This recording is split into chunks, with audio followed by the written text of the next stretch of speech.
The 48 Laws of Power is a best-selling self-help book by Robert Greene, published in 1998.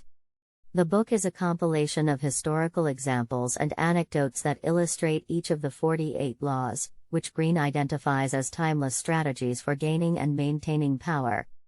Greene draws from a wide range of sources, including biographies, classical philosophy, and contemporary business practices, to provide readers with a comprehensive understanding of the nature of power and how to attain it. Chapter 1: Never Outshine the Master. This chapter explains that one should always make the master feel superior. The goal is to make the master feel needed and important. It is important to appear to be a loyal and helpful subordinate, rather than someone who is trying to steal the master's power. Chapter 2: Never put too much trust in friends, learn how to use enemies. The second chapter argues that friends can become enemies, and enemies can become friends. The lesson is to never put too much trust in friends, and to always be on the lookout for potential enemies. Knowing how to turn enemies into allies is an important skill. Chapter 3: Conceal your intentions. This chapter advises readers to keep their intentions hidden from others. By doing so, you can gain a strategic advantage over your opponents. If others do not know what you are thinking or planning, they will not be able to counter your moves. Chapter 4: Always say less than necessary. The fourth law emphasizes the importance of remaining silent and letting others talk. By doing so, you can gather more information about people and situations. It is important to be aware of the power of words and to use them wisely. Chapter 5: So much depends on reputation, guard it with your life. This chapter highlights the importance of reputation. Your reputation is a valuable asset that can help you gain power and influence. You must be aware of your reputation and take steps to protect it. Chapter 6: Court attention at all costs. The sixth law stresses the importance of being noticed. In order to gain power, you must stand out from the crowd. You must find ways to capture people's attention and make them remember you. Chapter 7: Get others to do the work for you, but always take the credit. This chapter advises readers to take credit for the work of others. By doing so, you can gain more power and influence. It is important to know how to delegate effectively and to take credit for the work of your subordinates. Chapter 8: Make other people come to you. Use bait if necessary. The eighth law highlights the importance of being in control of the situation. You must find ways to make others come to you, rather than going to them. This will put you in a position of power and give you a strategic advantage. Chapter 9: Win through your actions, never through argument. This chapter argues that actions speak louder than words. You should focus on taking action, rather than arguing or trying to persuade others. By doing so, you can gain respect and influence. Chapter 10: Infection, Avoid the unhappy and unlucky. This chapter advises readers to avoid unhappy and unlucky people. These people can bring negativity into your life and can hinder your progress. It is important to surround yourself with positive and successful people. Chapter 11: Learn to keep people dependent on you. The 11th law emphasizes the importance of keeping people dependent on you. You must find ways to make others rely on you, so that you can maintain power and influence. This can be accomplished by controlling information or resources. Chapter 12: Use selective honesty and generosity to disarm your victim. The author discusses the concept of selective honesty, which is the idea of strategically revealing information to one's advantage. By withholding information and only sharing what is beneficial, one can manipulate a situation to their advantage. Additionally, the author emphasizes the importance of generosity as a means of disarming one's enemies. By providing small favors or gifts, one can disarm their opponents and make them more open to negotiation or manipulation. Chapter 13: When asking for help, appeal to people's self-interest. In this chapter, the author emphasizes the importance of appealing to others' self-interest when asking for help. People are more likely to be helpful if they feel that it benefits them in some way. It is also important to make it clear what is in it for them and how they will benefit from helping. Chapter 14, Pose as a Friend, Work as a Spy. The author emphasizes the importance of gathering information and keeping one's enemies close in this chapter.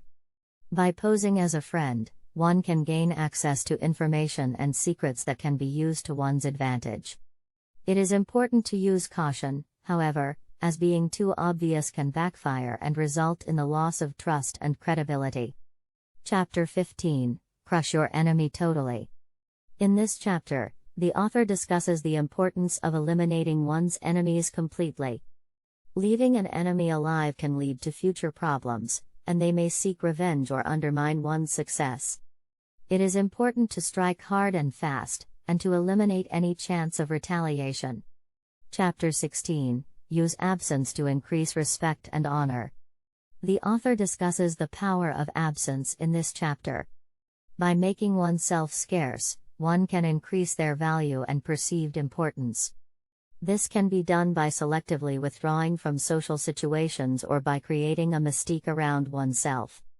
Chapter 17, Keep others in suspended terror, cultivate an air of unpredictability. In this chapter, the author discusses the importance of cultivating an air of unpredictability. By being unpredictable, one can keep their opponents off balance and create a sense of fear or uncertainty. This can be done by intentionally acting in unexpected ways or by creating a reputation for being unpredictable. Chapter 18, Do not build fortresses to protect yourself, isolation is dangerous. The author emphasizes the dangers of isolation in this chapter. Building walls and fortresses to protect oneself can ultimately lead to one's downfall, as it creates a false sense of security and disconnects one from the world. Instead, one should focus on building alliances and relationships that can provide support and protection. Chapter 19, Know who you're dealing with, do not offend the wrong person. The 19th law highlights the importance of knowing the power dynamics in a given situation and being able to identify those who have the most power. If you offend someone with more power than you, they have the potential to destroy you. Therefore, it is important to be aware of who you are dealing with and to always show respect to those who have power. It is also crucial to never underestimate anyone. Chapter 20, Do not commit to anyone. The 20th law of power suggests that one should never commit themselves fully to any one person or group. Doing so can create obligations that may end up being detrimental to you. One must always maintain independence and the ability to switch allegiances if necessary. When dealing with people, it is essential to keep your options open and remain flexible. Chapter 21, Play a sucker to catch a sucker, seem dumber than your mark. This chapter advises readers to play dumb to make others overestimate their own intelligence. People often believe that they are smarter than others, and if you allow them to think this, you can use it to your advantage. By pretending to be less intelligent than you are, you can lull your opponents into a false sense of security, which can be useful when you want to manipulate them. Chapter 22, Use the surrender tactic, transform weakness into power. This chapter advises readers to surrender in a situation where there is no way out. By doing so, you can turn your weakness into power. When you surrender, you create a psychological advantage over your opponent, who may become overconfident and lower their guard. This gives you the opportunity to strike back and turn the situation to your advantage. Chapter 23, Concentrate your forces, conserve your strength by controlling the opinions of others. In this chapter, the author advises readers to focus their resources and energies on a specific goal. By concentrating your forces, you can achieve more with less effort. You should also be careful to control the opinions of others, as this can give you a significant advantage. By controlling how others perceive you, you can control their actions and influence their decisions. Chapter 24, Play the perfect courtier. The final law of power advises readers to be a perfect courtier. A courtier is someone who has the skills to navigate complex social situations and gain the favor of the powerful. By cultivating the skills of a courtier, you can achieve power and success. The author suggests that a courtier should be charming, cultured, and well-educated.